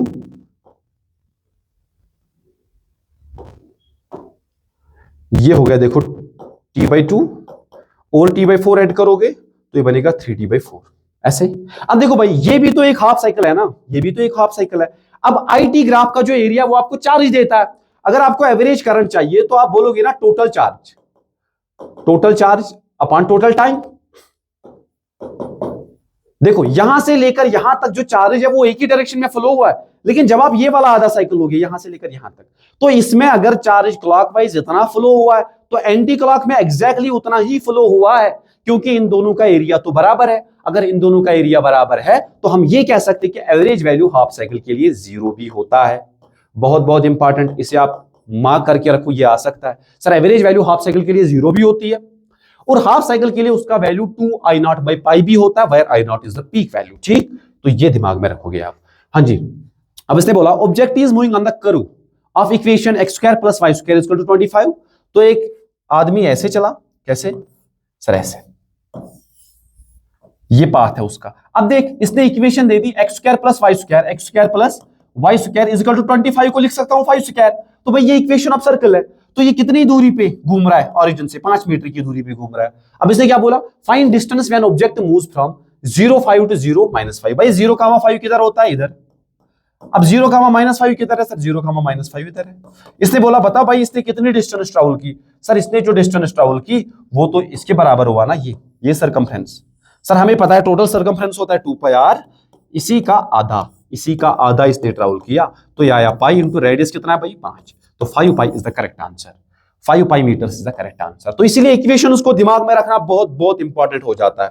ठीक, अब देखो विच आर द, हाँ फाइंड मैक्सिमम एंड मिनिमम, तो ये तो कर सकते हो, ये होमवर्क है, मैं थोड़ा बता देता हूं। सर इसका मैक्सिमम और मिनिमम निकालने के लिए dv/dt को 0 रखोगे। सर dv/dt को 0, ये बनेगा 3t² - 2 6 12t, है ना, और तो ये 0। अब देख यहां 3t² - 12t को 0 रखा, भाई यहां टाइम के कितने सोल्यूशन आएंगे, 3t बाहर तो t - 4, तो यहां आपका एक तो t0 आएगा, एक तो t4 आएगा, ऐसे। फिर डबल डिफरेंशिएशन करोगे इसको। सर डबल डिफरेंशिएशन करे तो क्या करे sir, d²v/dt² is equal to बन जाएगा 3 × 2 = 60 - 12। अब दोनों देखो t = 0 पुट करोगे तो यहां -12 आया ना, तो यहां पे आपका मैक्सिमम आकर हुआ है, क्योंकि नेगेटिव आई डिफरेंशिएशन। अब t = 4 करोगे, 6 × 4 = 24, 24 में से 12 गया तो भाई पॉजिटिव आया, तो यहां आपका क्या आकर हुआ है, यहां आपका आकर हुआ है मिनिमम। तो फिर दोनों वैल्यूज यहां पुट करोगे तो आपको मैक्सिमम और मिनिमम वैल्यू मिल जाएगी, मतलब टाइम t = 0 और टाइम t = 4 जब आप पुट करोगे तो आपको वैल्यू मिल जाएंगे। So this is how you have to do it, ठीक है ना। ओके, अब इंटीग्रेशन। सर इंटीग्रेशन क्या है सर, इंटीग्रेशन कुछ नहीं है सर, इसका लफ्जी मतलब है ये हमें देता है एरिया अंडर द कर्व। अगर y से y और x का ग्राफ बनाया और ऐसा कुछ पाथ है, तो इसके नीचे कितना एरिया होगा ऐसे, तो इस एरिया को हम ऐसे लिखते हैं इंटीग्रेशन y dx, आप x1 से लेकर x2 तक गए, so this gives you area. Sir कैसे समझाए? सर हमें पता है dp अपॉन dt किसके बराबर होता है सर? फोर्स होता है। प्योर t ग्राफ का जो स्लोप है वो फोर्स देगा, लेकिन अगर dp को लिख दिया ऐसे f dt, ऐसे इसको इंटीग्रेट करा, अगर मैं फोर्स को टाइम के रेस्पेक्ट में इंटीग्रेट करूं t1 से लेकर t2, तो वो आपको देता है change in momentum. Sir change in momentum ऐसे। और अगर अब ये फोर्स क्या था सर? अगर अब ये फोर्स झटके वाला था, ये बहुत खतरनाक था और कम टाइम के लिए लगा, तो इसने मोमेंटम चेंज किया, उस मोमेंटम का नाम इंपल्स भी है। सर इतना कह सकते हैं, अगर फोर्स और टाइम ग्राफ का ऐसे, फोर्स और टाइम ग्राफ ऐसे बना दिया, ऐसे फोर्स और टाइम ग्राफ, अगर मैं बोलूं ये एरिया, इसके नीचे जो एरिया है इसका सिग्निफिकेंस क्या है सर? ये आपको देगा चेंज कितना हुआ है मोमेंटम बॉडी का। ऐसे ही मैं आपको बोलूं power is equal to dw upon dt, sir work और टाइम ग्राफ का स्लो पावर देगा। और अगर dw को ऐसे लिखूं इंटीग्रेशन p dt, t1 से लेकर t2, सर इससे क्या मिलेगा सर? इससे हमें मिलेगा टोटल वर्क डन। अगर टोटल वर्क डन चाहिए तो पावर वर्सेस टाइम ग्राफ, उसका जो एरिया होगा वो आपको देगा टोटल वर्क डन। ठीक है, बाकी इसमें फार्मूला है वो आपको सारे पता ही होंगे। अब देखो find velocity at t equal to 4 second if initial velocity is इतना। इसने बोला एक्सेलरेशन वर्सेस टाइम ग्राफ कुछ ऐसा है और t इज इक्वल टू 4 पे आपको वेलोसिटी चाहिए, इधर वेलोसिटी चाहिए। अगर इनिशियल वेलोसिटी क्या है भाई? इनिशियल वेलोसिटी इसने बोली यहाँ पे t इज इक्वल टू 0 पे क्या बोल दी? -5। सर हमें पता है acceleration is equal to dv upon dt, बिल्कुल सर। सर इसको ऐसे भी तो लिख सकते हैं dv is equal to adt। हाँ जी सर। अब इंटीग्रेट करो, इसने कहां से कहां पूछा? टाइम के लिमिट 0 से लेकर 4 सेकंड। अब t इज इक्वल टू 0 पे इसने कितनी वेलोसिटी दे दी? -5। अब 4 सेकंड भी पूछ रहा है ना, तो वो v रखे, तो ये बनेगा v minus minus plus 5 is equal to, भाई ये जो चीज है ना, ये क्या है? ये है एरिया किसका? AT ग्राफ का, तो ये एरिया है। तो यहां मैं डायरेक्ट एरिया निकाल सकता हूं। इसका एरिया कितना हुआ है? पहले ये तो देखो, रेक्टेंगल 2 × 10 20 प्लस ये वाला ट्रायंगल 1/2, बेस है इसकी 2 और अल्टीट्यूड है 10, ये और ये गया, तो ये बना v + 5 इज इक्वल टू ये बना 30, तो v is equal to 25 metre per second. तो ऐसे देखो एरिया कैसे काम करता है प्रैक्टिकल लाइफ में, हमने ये सवाल देख लिया। ठीक, ओके। अब देखो वेक्टर। सर वेक्टर क्या होता है? सर वेक्टर वो क्वांटिटी होती है जिसके पास मैग्नीट्यूड भी हो और डायरेक्शन भी हो। अब देखो अगर मैं बोलूं ये वेक्टर इधर, तो ये टेल रिप्रेजेंट करता है कि इसका मैग्नीट्यूड कितना है, और ये एरोहेड क्या रिप्रेजेंट करता है सर? ये रिप्रेजेंट करता है कि डायरेक्शन। अब देखो इसका मैग्नीट्यूड यहां से लेकर यहां तक अगर मैं बोलूं a, और जो ये यहां से लेकर यहां तक मैंने एक 1 यूनिट की लेंथ काट दी और वो भी इसी डायरेक्शन में रखा, तो इसे कहते हैं यूनिट वेक्टर। इसको a कैप से रिप्रेजेंट करते हैं। इस पूरे वेक्टर को बोलते हैं a वेक्टर। अब इस a वेक्टर के पास दो चीजें हैं। इस a वेक्टर के पास सर दो चीजें हैं, एक तो इसका मैग्नीट्यूड जो कि a है, और इसकी डायरेक्शन कौन देगा? ये यूनिट वेक्टर। तो इस a कैप को क्या लिख सकते हैं हम sir? a vector divide by इस वेक्टर का मैग्नीट्यूड, ऐसे। ठीक है ना? तो ऐसे हम लिख सकते हैं इसको। ठीक है जी। अब देखो यहां पे मैं बताना चाहता हूं एडिशन कैसे लेते हैं हम इसका। सर इसका एडिशन हम लेते हैं, अगर आपके पास a वेक्टर ये हुआ और आपके पास b वेक्टर ये हुआ, सर इन दोनों के बीच एंगल है थीटा, तो इनका रिजल्टेंट, इनका जो रिजल्टेंट है ऐसे, उसका मैग्नीट्यूड आता है √a² + b² + 2ab cos theta, ऐसे। अब देखो यहां पे जो रिजल्टेंट है वो क्या एंगल बनाएगा हॉरिजॉन्टल के साथ? उसे कहेंगे अल्फा, इसे कहा अल्फा। सर ये डायरेक्शन अगर चाहिए तो कैसे? सर tan अल्फा को लिखा जाता है b sin theta divided by a + b cos theta, ऐसे a + b cos थीटा, ऐसे लिखते हैं इसको। अब यहां पे बहुत इंपॉर्टेंट चीज है, वो ये है कि अगर मैं दो वेक्टर्स का मैग्नीट्यूड बराबर रखूं, मैंने बोला सर ये a वेक्टर इसका मैग्नीट्यूड भी a, और सर ये b वेक्टर इसका मैग्नीट्यूड भी a, तो इनके बीच एंगल, अगर एंगल थीटा है तो रिजल्टेंट कितने पे आएगा भाई? अल्फा इज इक्वल टू θ/2 पे, बराबर। इधर भी इतना ही मैग्नीट्यूड, इधर भी इतना ही मैग्नीट्यूड, तो रिजल्टेंट बिल्कुल आएगा ना हाफ एंगल पे। अब यहां पे रिजल्टेंट किसके बराबर होता है? शॉर्ट में आप याद रखोगे 2a cos θ/2। आपको ये वाला फार्मूला लगाने की जरूरत नहीं है। अगर दो वेक्टर्स का मैग्नीट्यूड बराबर हुआ तो उनका जो रिजल्टेंट है वो आएगा 2a cos θ/2 के बराबर। ठीक है ना? ओके। अब देखो, अब अगर यहां पे सब्ट्रैक्शन हुआ दो वेक्टर्स का, ये है भाई a वेक्टर और ये है भाई b वेक्टर, अगर इन दोनों का आप डिफरेंस देखोगे, दैट मींस सर डिफरेंस किसके बराबर होता है? सर वो होता है a vector minus b vector. हाँ जी सर, ये तो हमें पता है। इसको भी तो ऐसे लिख सकते हैं ना, a vector plus minus b vector. हम इस डिफरेंस को एडिशन से रिप्रेजेंट कर सकते हैं। इस b के बदले क्या लिखना होगा? माइनस b, तो ये माइनस b हमारा इधर है, तो इन दोनों का डिफरेंस किधर आएगा? इधर आएगा ना डिफरेंस। अब इस डिफरेंस का मैग्नीट्यूड क्या होता है? इस डिफरेंस का मैग्नीट्यूड होता है sir A square plus B square minus 2ab cos of theta होता है, ऐसे ये। अब देखो भाई इन ए सिमिलर वे, अब अगर ए वेक्टर का मैग्नीट्यूड है ए और बी वेक्टर का भी मैग्नीट्यूड है ए, बी वेक्टर का भी मैग्नीट्यूड है ए, अब मैं चाहता हूं डिफरेंस जो है वो किसके बराबर होगा भाई। एडिशन में आप ऐसे याद रखोगे, एडिशन में याद रखोगे AC, एडिशन में आता है cos, और डिवीजन में क्या आएगा, फिर डिफरेंस में क्या आएगा भाई, सब्ट्रैक्शन। 2 डिवीजन में आएगा 2a sin थीटा बाई 2। कैसे याद रखा सर, अगर एडिशन चाहिए, अगर एडिशन चाहिए दो इक्वल वेक्टर्स का तो वो आएगा सीधा 2a, AC लिखा तो cos थीटा बाई 2। अगर दो इक्वल वेक्टर्स का सब्ट्रैक्शन चाहिए तो वो आएगा 2a sin थीटा बाई 2। अब देखो ये रिजल्टेंट किसके बीच लाई करता है अगर एडिशन करा भाई, हमारे दो वेक्टर ऐसे ए वेक्टर और बी वेक्टर, इनका मैक्सिमम मैग्नीट्यूड क्या हो सकता है, इसका मैक्सिमम मैग्नीट्यूड हो सकता है ए वेक्टर प्लस बी वेक्टर सीधा, ऐसे इनका मैक्सिमम ये हो सकता है। इनका मिनिमम क्या हो सकता है, इनका मिनिमम तब हो सकता है जब ये अपोजिट में लगे, ये ए वेक्टर और ये बी वेक्टर, ऐसे। तो नेट क्या आएगा तब आएगा ए वेक्टर माइनस बी वेक्टर। हाँ जी सर, तो रिजल्टेंट कहां से कहां लाई करेगा, अगर मुझे दो वेक्टर्स का समेशन चाहिए तो समेशन कैसे कर सकता हूं, समेशन तब मैक्सिमम होगा जब वो सेम डायरेक्शन में होंगे, और उनका रिजल्टेंट कब मेरे को मिनिमम मिलेगा, जब वो अपोजिट डायरेक्शन में लगेंगे। तो हम ऐसा कह सकते हैं ना, जो रिजल्टेंट है ये कहां से कहां लाई करता है, ये लाई करता है ए वेक्टर माइनस बी वेक्टर से लेकर ए वेक्टर प्लस बी वेक्टर तक, यहां से यहां ये लाई करता है। This is very important properties, आगे आपको पता चलेगा इसके बारे में। अब देखो, हाँ, Mike is moving with velocity 10 metre per second towards north, तो वेलोसिटी ऑफ माइक जो है वो 10 है इधर नॉर्थ की तरफ, and Maria is moving with velocity of 10 metre per second at an angle 30 degree north of east. भाई north of east क्या होता है, ये है नॉर्थ, ये है ईस्ट, तो ईस्ट के साथ ऐसे 30 डिग्री, ऐसे जिसके साथ भाई ऑफ लगा होता है, इधर जिसके साथ ऑफ लगा होता है उसी के साथ एंगल है, तो ये है वेलोसिटी ऑफ मरिया। तो इसकी भी रफ्तार क्या है 10 मीटर पर सेकंड।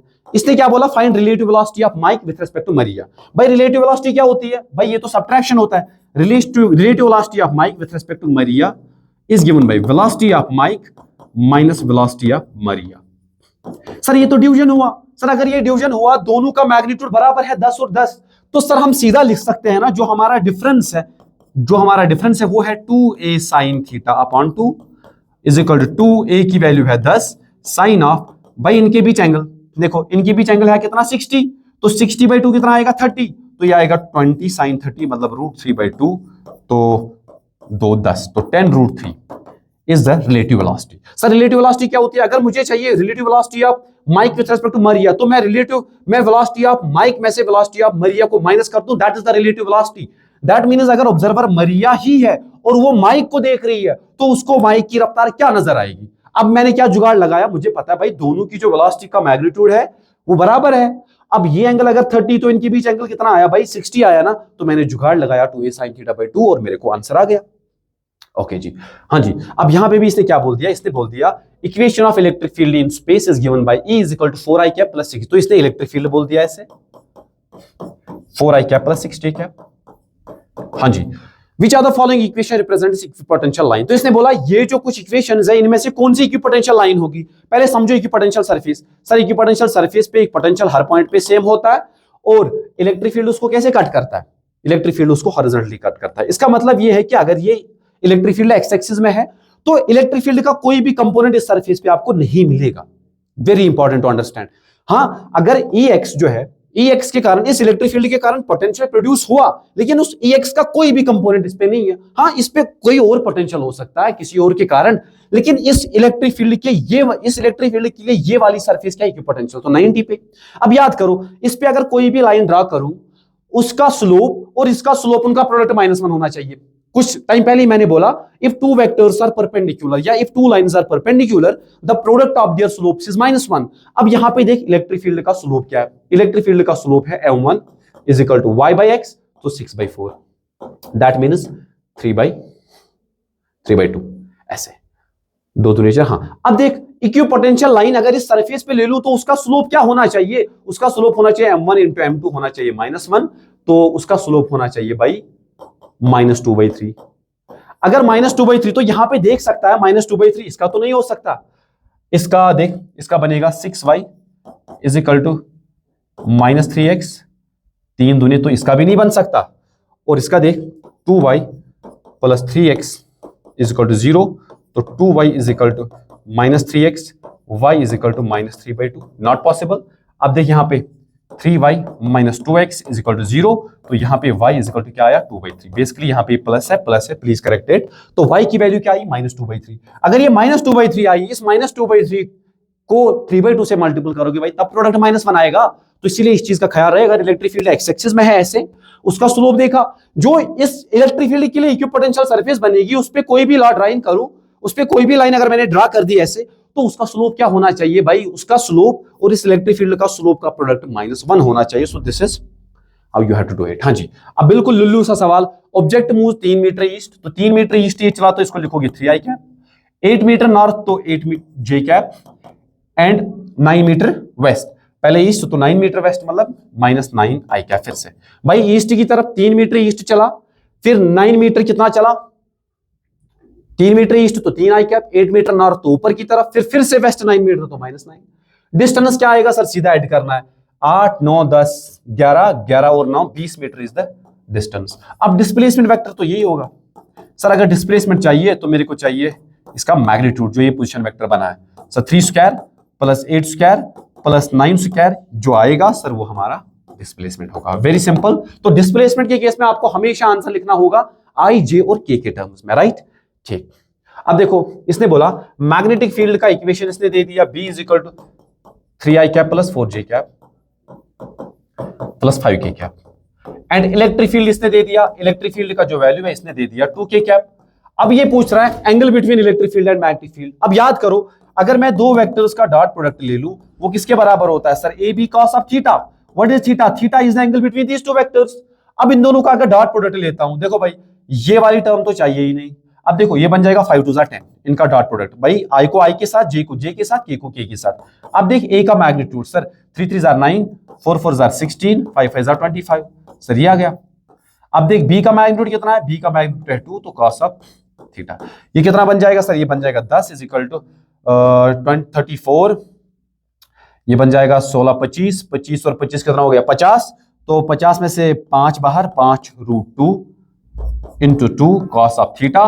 तो देख भाई 5 2 10 और 10 cancel, cos theta is equal to 1/√2, तो theta is equal to 30 degree.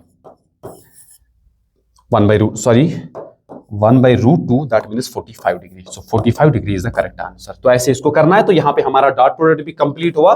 Sir अगर ये वेक्टर और ये बी वेक्टर, तो मैं इन दो वेक्टर्स का अगर ऐसे डॉट प्रोडक्ट ले लूं, जो चीज आएगी वो स्केलर आएगी, वो होता है A B cos of theta, where theta is angle between these two vectors. ठीक बात। अब देख यहां पे इसने क्या बोला, 3 वेक्टर्स ऐसे दिखाए गए हैं, इनमें से बताइए कौन सा सही, इनमें से बताइए कौन सा सही नहीं है। देखो भाई अगर ये ए vector, B vector, C vector ये सारे सेम ऑर्डर में है, तो रिजल्टेंट इन 3 का क्या है 0। भाई सेम ऑर्डर में है ना 3 के 3, तो मैं ऐसे लिख सकता हूं sir a vector plus b vector plus c vector होना चाहिए 0। हाँ देखो भाई ये तो करेक्ट है, लेकिन इसने नॉट करेक्ट पूछा, तो मैं ये भी कह सकता हूं ए प्लस बी, ए वेक्टर प्लस बी वेक्टर बराबर आएगा माइनस सी वेक्टर के, तो ये भी करेक्ट है, तो ये भी करेक्ट है। तो फिर इनकरेक्ट कौन सा है, ये है इनकरेक्ट, ये भी है इनकरेक्ट। तो हमारे आंसर तो ये है ना इनकरेक्ट वाले। तो कभी कभार वो पूछता है, दिमाग खराब कर देता है, इनमें से कौन इनकरेक्ट है। भाई ए और सी जो है ये दोनों इनकरेक्ट है। अब यहां पे देख रिजल्टेंट को कैसे देखा जाता है। अगर ये है और एक वेक्टर, ये है और एक वेक्टर, इन्हें कहते हैं सेम ऑर्डर में, head to tail head to tail head to tail. जो वेक्टर सेम ऑर्डर में होते हैं वो जुड़ जाते हैं, और जो वेक्टर अपोजिट सेंस में होता है, मतलब tail to tail head to head, ये अपना रिजल्टेंट होता है। भाई यहां तो सारे head to tail head to tail head to tail, तो ये सारे सम अप होके क्या देंगे 0। आर यू गेटिंग इट, शाबाश। अब इसके बाद हाँ जी, ये 2 vectors A and B such that subtraction vector has magnitude greater than this. Okay ठीक है, ग्रेटर और हाँ ठीक है, then angle between A and B. इसने बोला कि जो subtraction 2 vectors A and B such that subtraction, इनका सबट्रैक्शन कैसे है सर, ये सबट्रैक्शन का मैग्नीट्यूड इससे थोड़ा ज्यादा है, तो एंगल बताओ सर। अगर एंगल चाहिए तो ये किसके बराबर होता है sir, A square plus B square minus 2ab cos of theta. ऐसे सबट्रैक्शन को लिखा जाता है magnitude, this should be greater than A square plus B square plus 2ab cos of theta under root. अब देख ये रूट और root cancel, A square cancel, तो ये बनेगा हाँ तो ये बनेगा इधर -2ab cos theta should be greater then 2ab, ये greater than, okay let's just do it. तो ये क्या बन जाएगा, तो इसको इधर लेके चले, या एक काम ऐसा करते हैं, इसको divide by 2ab cos theta से डिवाइड कर दो, ये और ये 2ab cancel, minus cos theta should be greater then cos theta, तो ये बन जाएगा इधर cos of theta 2 times, that means cos theta should be less than 0। Basically ये ग्रेटर देन नहीं है, दिस इज इक्वल टू, भाई this does not make sense. ये तो हम लिख सकते हैं cos theta should be less than 0, तो लिख सकते हैं, तो लेकिन यहां तो for cos to be less than 0 degree, भाई कितने सारे वैल्यू आएंगे, भाई बहुत सारे वैल्यू आएंगे, तो ये तो कह सकते हैं हम, लेकिन यहाँ ऑप्शंस में क्या दे दिया इसने, पर्टिकुलर वैल्यू दे दी है ना। जब हमने इसको सॉल्व किया, यहाँ हमें पता चला cos थीटा की वैल्यू किससे कम होनी चाहिए, 0 से कम होनी चाहिए। अब कितने एंगल्स पे पॉसिबल है, ये तो बहुत सारे एंगल्स पे पॉसिबल है, तो इसीलिए ऐसे सवाल को लिखो, 2 vectors A and B such that subtraction vector has magnitude D, मतलब सब्ट्रैक्शन और एडिशन का मैग्नीट्यूड अगर बराबर है तब उनके बीच एंगल क्या होना चाहिए, तो ये cos theta is equal to 0। कब 0 होता है भाई, थीटा इज इक्वल टू 90। ऐसे व्हेन 2 वेक्टर्स, ऐसा बोल सकते हैं कि जब 2 वेक्टर्स के बीच एंगल होगा 90 और सब्ट्रैक्शन, तब जाके जो है सब्ट्रैक्शन और एडिशन क्या होता है, बराबर in magnitude. This make sense as well. देख, अगर ये A वेक्टर, ये B वेक्टर, तो इनके बीच का जो रिजल्टेंट का मैग्नीट्यूड होगा that is √a² plus b²।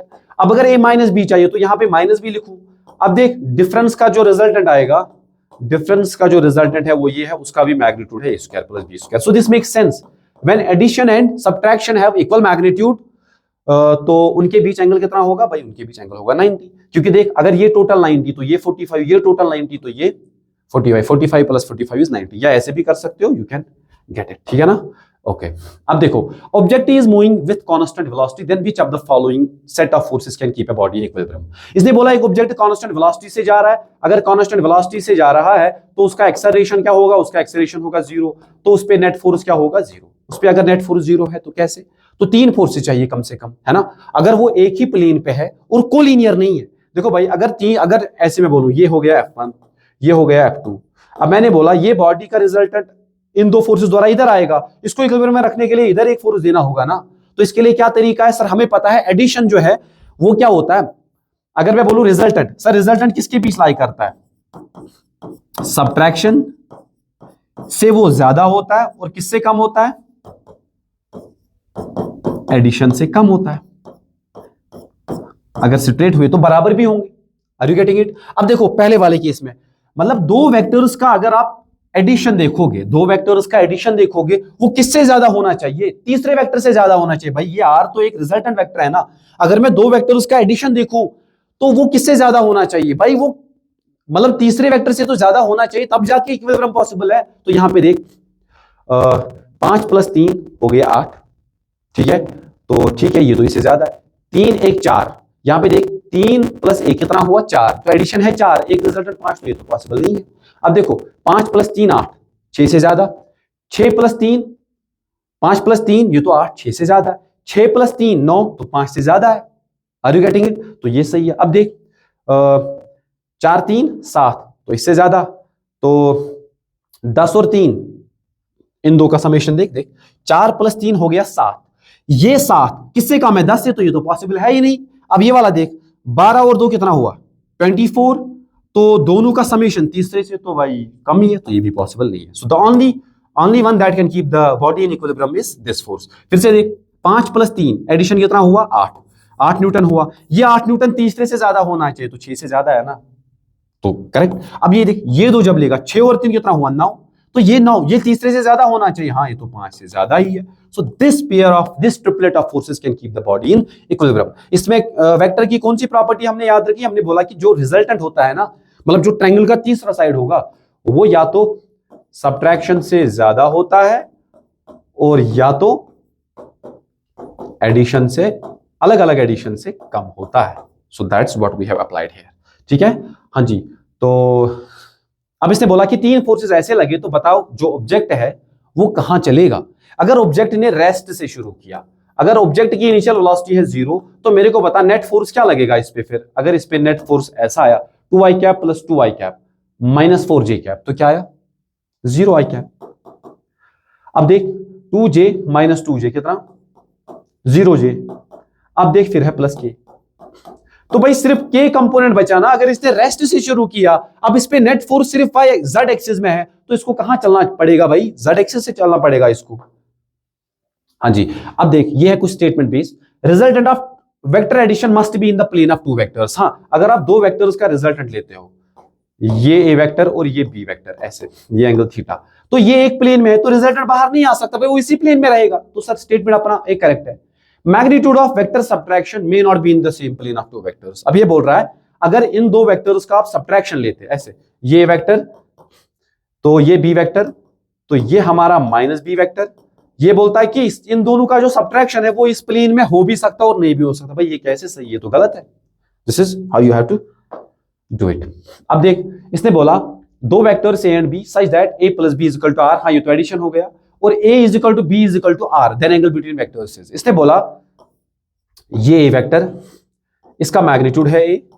हाँ जी सर, ये दूसरा वेक्टर, इसका मैग्नीट्यूड भी है a।